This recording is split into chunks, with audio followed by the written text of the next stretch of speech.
Hi everyone, good morning, good afternoon, good evening.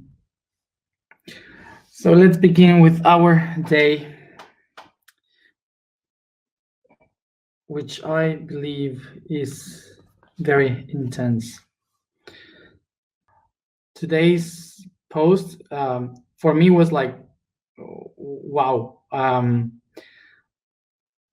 Even that I was writing it, it was intense. So I don't know. Maybe for some of you it's like, oh yes, normal, but for me it was shocking. So so I don't know. So I will try to explain the information post for today, but I don't know if I'm going to be able to do it properly. When I knew that this week would be all about questions, I thought that what I'm gonna write about the questions, I don't have much in my head, but it's really been intense. So let's begin by the easy. What is the meaning of who and where it comes from?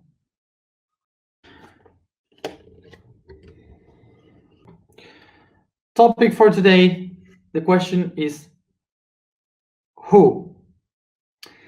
And from where it comes, who? Exactly as all the other questions from Indo-European language, quo. But quo means object, okay? Is the object, the matter of the question, quo. So who transforms itself into a subject, okay? A subject. And for that, we have to add one M. So it's quom, which in English you have whom.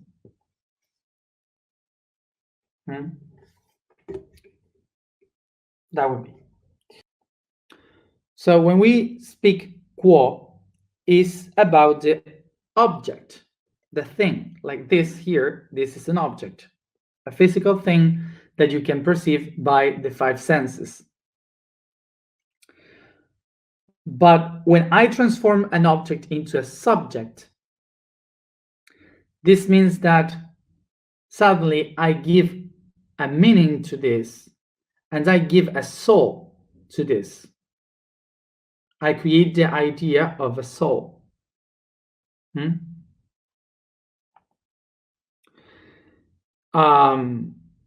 So I also give a personality to this. Remember that the question what? The question what is the object, and the question who is the subject. So the difference in these two is that the object describes the physical aspect of something, and the subject is describing the invisible aspect of a thing. But both of them are speaking about the same. Bien.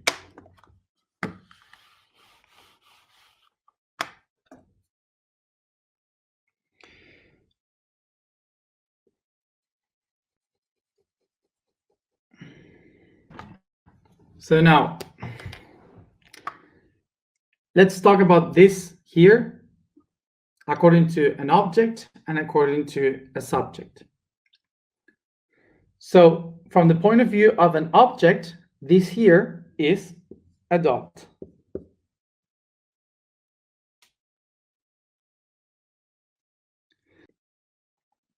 From the point of view of the subject, this is unity. So a dot can be something that you can refer to in a physical way. The subject, unity, is not. You cannot relate it to exactly physical, it's a concept.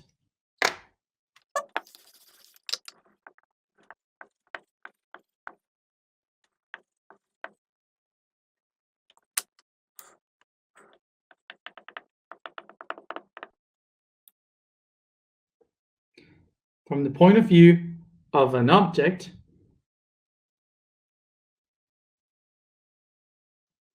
we have 5 dots. Okay, 5 dots. If I connect the dots, I have a star.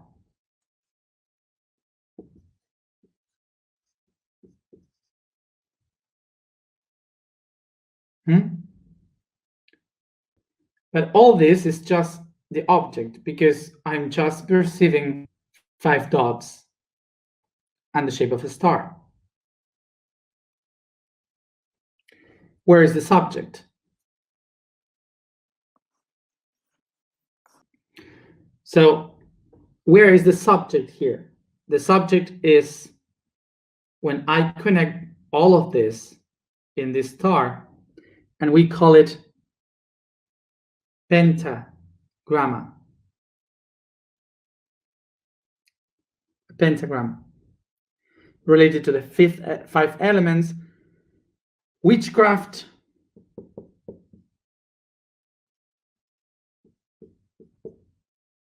alchemy. The object is the five dots that creates the star. The subject is the information behind and body in this object. Okay?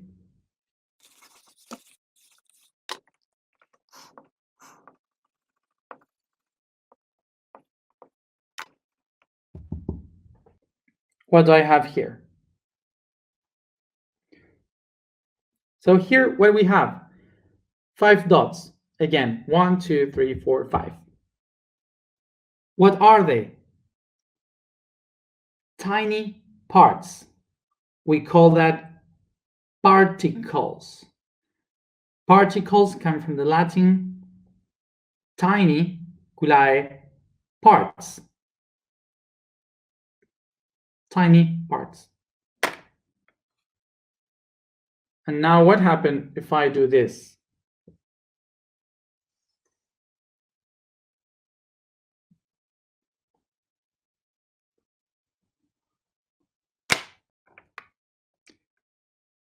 It becomes an atom.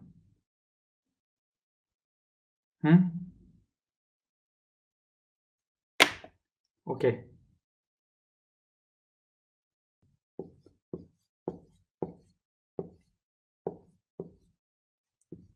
A conjunction of atoms, what it forms? Many atoms, what creates? A molecule. Molecule is a tiny, big part, mole, a huge part.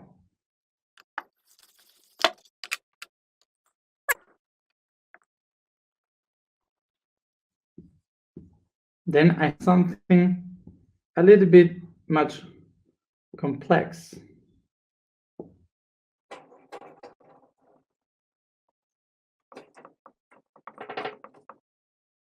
Which is organs.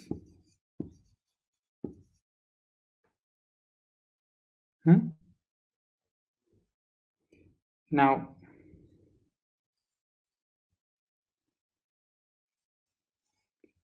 the object and the subject.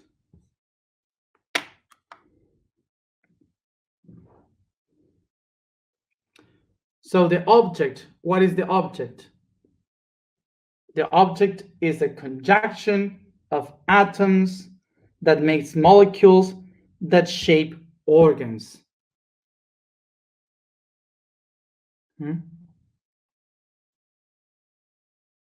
Yes?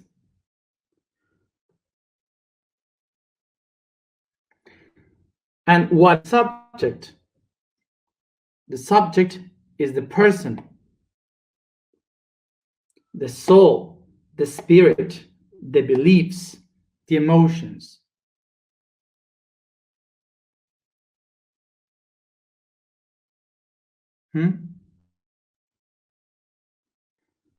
So what we have here in the object of this being is all perceivable by the physical.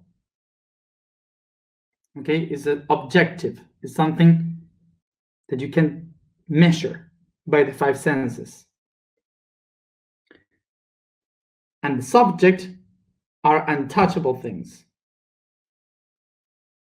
things that you cannot measure, that are impossible to know. The person, the soul, the spirit, the beliefs, the emotions. This one from here is called what, and this one from here is called who. Let's go to the next step. Do you remember everything that we have learned about the five senses? Five senses: eyes, smell, eyes, nose, ears, mouth, hands. So the sight, smell, taste, hearing, and touch.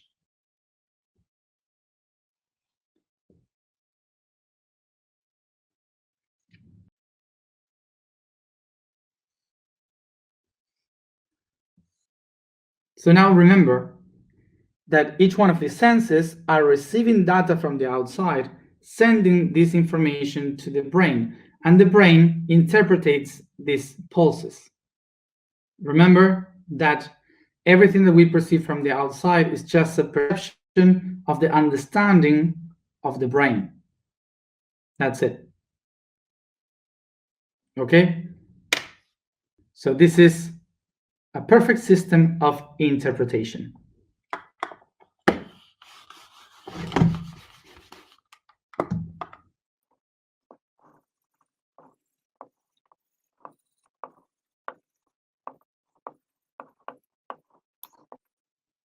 What do you see here?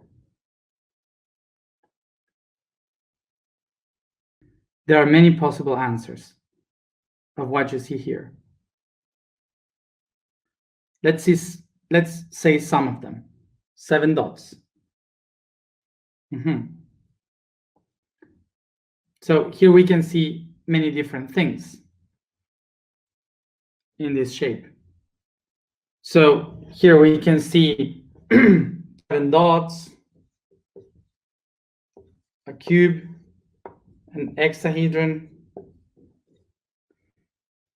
a skull, a flower, a star, a Merkaba,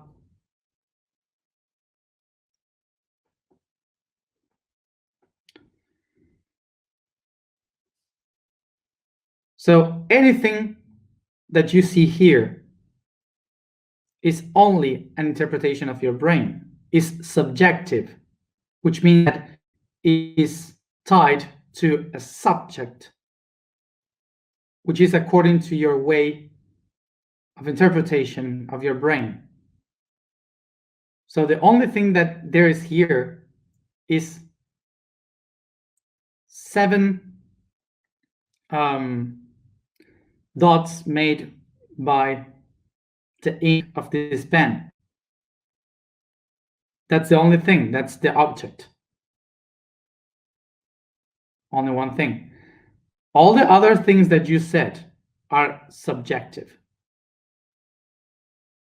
They are not real. And usually we're gonna see what our brain is usually thinking about.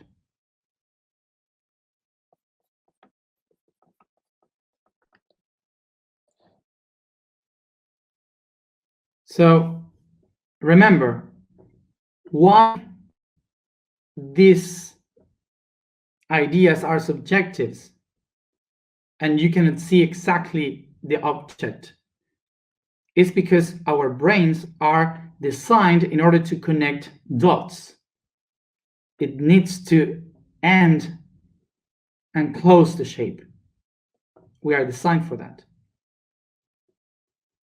Because our brains are designed in order to close the idea of something, we are never seeing the reality. We cannot see the right thing, the objective things. Because when we see something, we are always in lack of information. So our brain, according to its own ability, will try to close and wrap up the idea so it can keep going. This is why the reality is subjective. And because of this natural way of closing the ideas of our brain,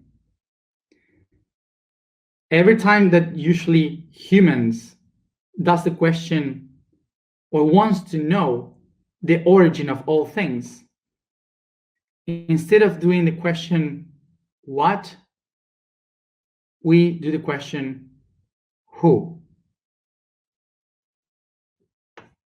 Who created us?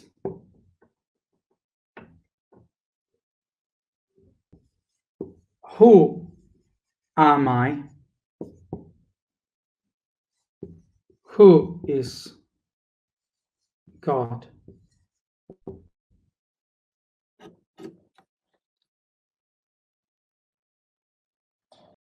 What are they? They are subjective questions. Questions are subjective because who is a mental construction.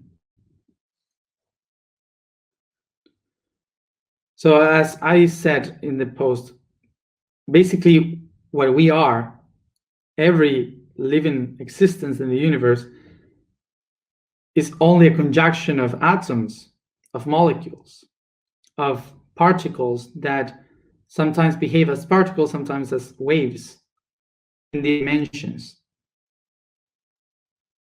We are kind of an hologram that we don't really exist. It's just a perception of the mind. So is the universal mind the one that connects the dots to create a meaning of a who of what we are, the idea of what we are. So what is Matias here? I am basically a conjunction of particles that moves through waves in different dimensions according to different wavelengths of frequency. That's what I am. That was what is Matias. But who is Matias? Who Matias is the interpretation of the links that the mind does according to the order of those particles. Who am I? I am the interpretation of the order between those particles. This is why when I die and my particle starts to expand again, I stop being Matias.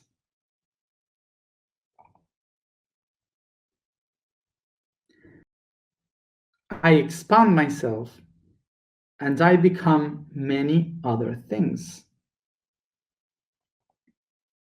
What I am is interpretation of my own mind, but also what I am, who I am, is an interpretation of your mind.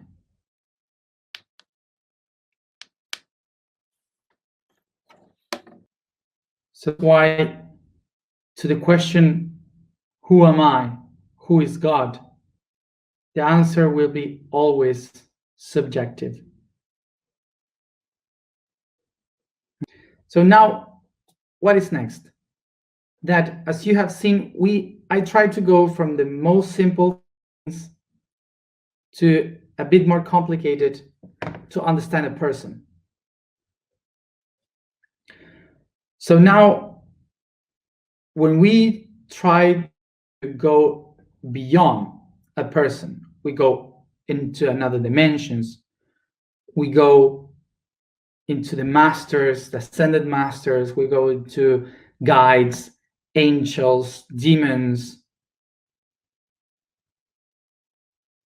archangels, potads, everything that you could possibly imagine. They are subjective. They are not real. But those beings are not real in the same way as we are not real. They are not real in the same way as we are not real. When you see into your body, you are made up with atoms, particles, molecules. So imagine that the body of an archangel is made up with stars instead of molecules.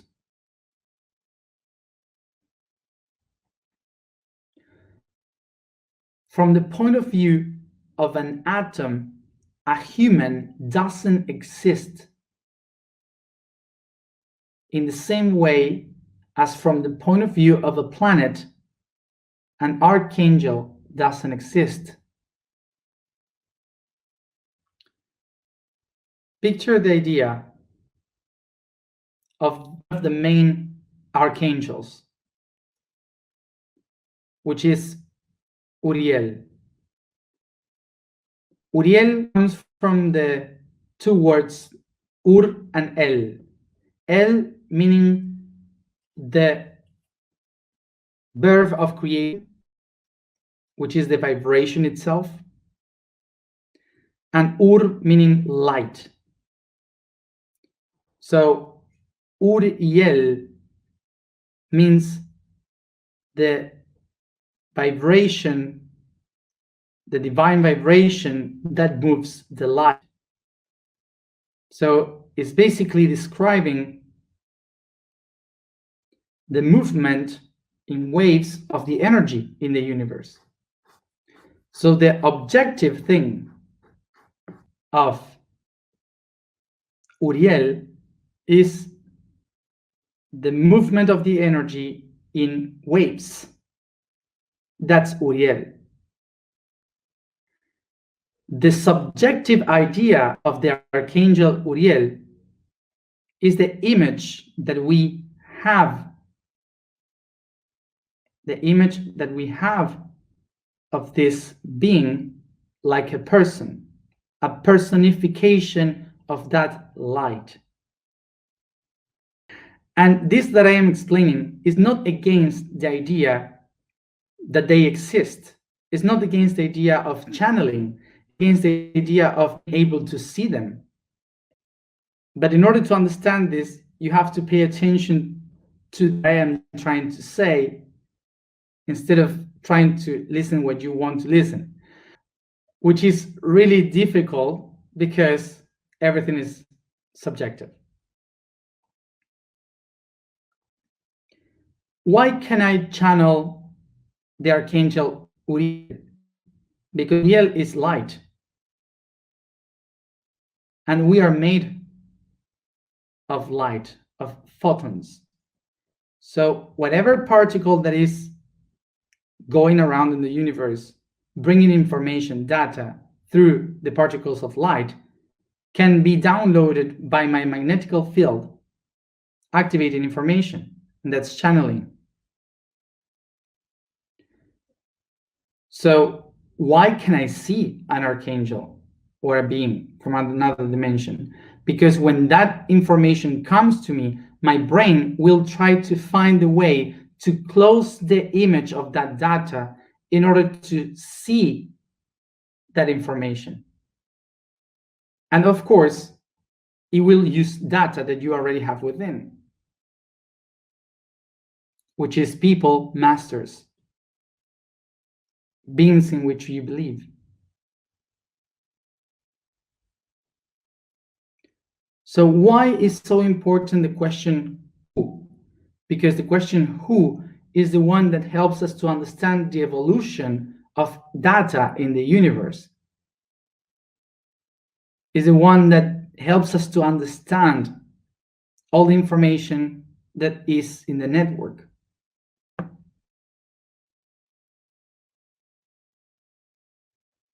Remember that culturally, the reason why we speak about gods, divinities, archangels, and angels is because we had no other way to explain how the universe was working.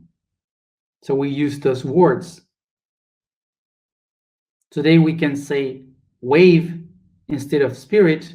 We can say energy instead of soul. We can say hologram instead of paradise. So the only thing that changed is really the words, but the content is the same.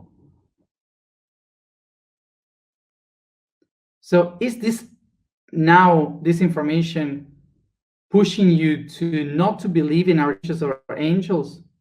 Not. You can still believe in anything you want. It's just another tool to understand a little bit wider why you can believe in them. The subjective question who is the one that helps us to put a meaning, a unity in the things that objectively are separated and we cannot understand them. So I was explaining all this regarding the archangels today in the blog because there's one archangel that its name is Michael. That means who like God, who like the creator. So the reason why this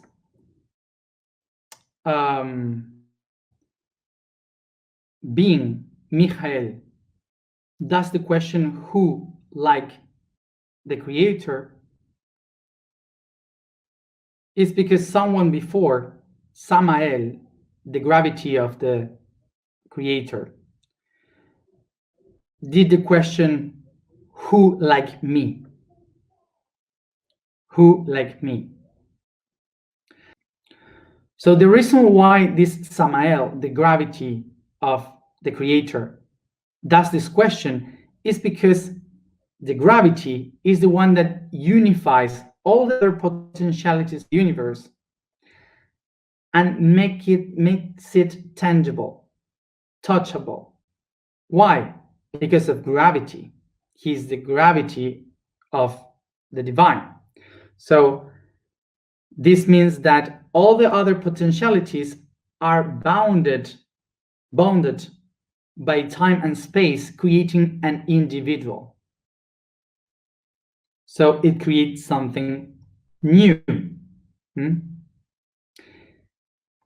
now pay attention here.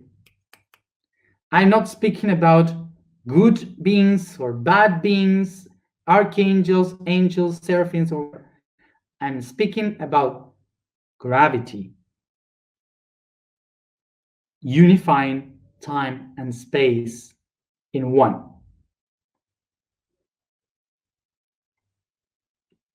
Creating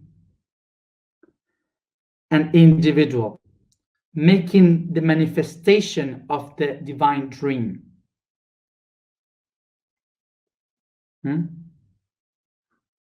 So this is the one that can download and manifest time and space and create the self, the ego. The ego is the one that can relate itself according to only one time and only one space. So this densification and manifestation of the dream has someone against. Because when someone was asking, who like me, because it's the only one to create and manifest something, we have the other one against that says, who like the am, who like the entire being that we are, trying to remind that other being, trying to remind it that the manifested ego is just a tiny part of the real being that we are.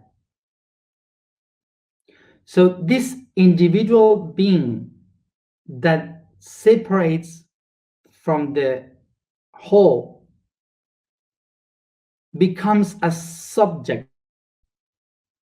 And because it becomes an individual, a subject, a self, it starts to exist according to the beliefs of what it is and not by what it really is. Subject is a belief.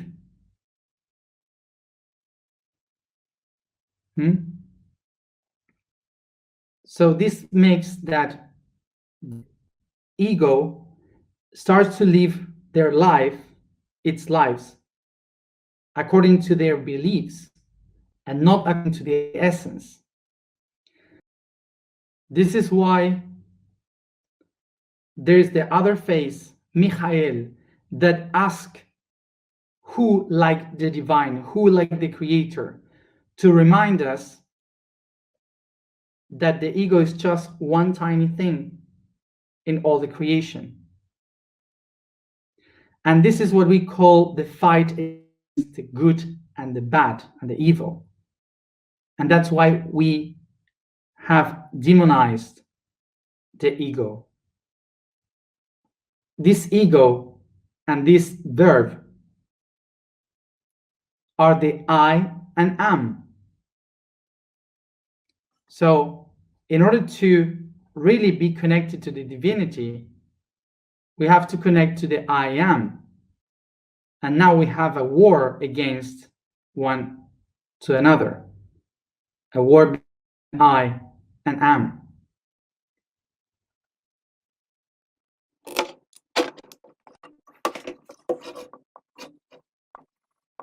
Let's go again.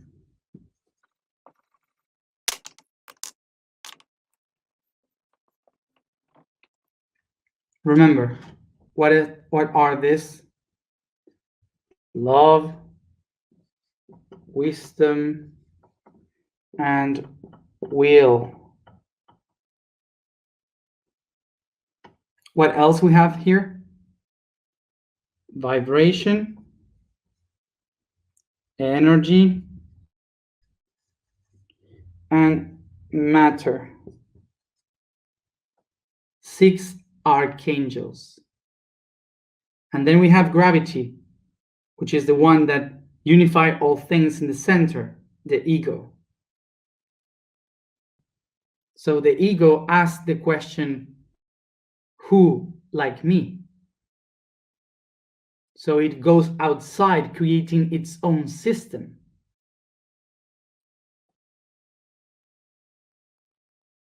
This one here, the ego, is the one against, in the opposite side of the one ask who, like the creator. So we have two questions here: who, like me, from the ego, and who, like the creator, from the self. I and am. Opposite, contrary, in Hebrew is shaitan. That means Satan is the opposite one. So shaitan and Michael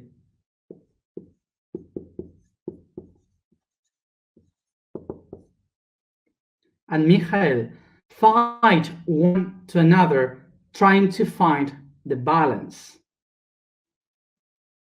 between both of them. And all this that we have here is a cube.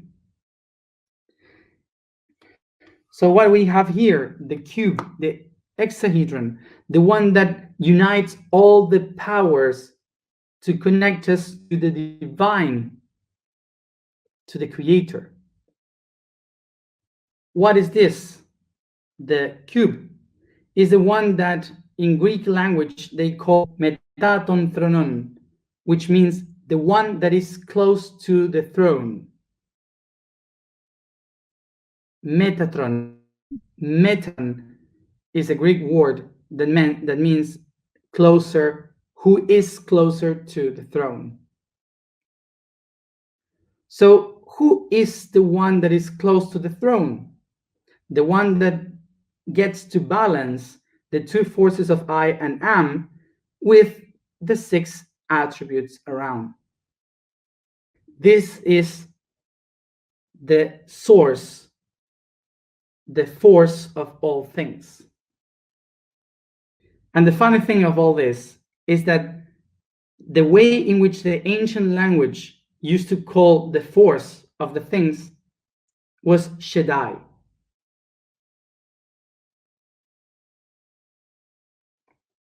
So may the force be with you.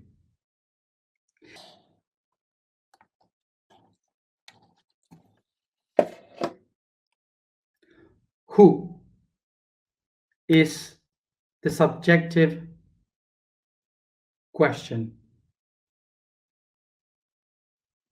We are just an idea. So whoever doesn't know what is a Jedi, I invite you to see Star Wars from George Lucas, and maybe you will get better what is the Force and all this. Metatron cube. So let's go to the alignment.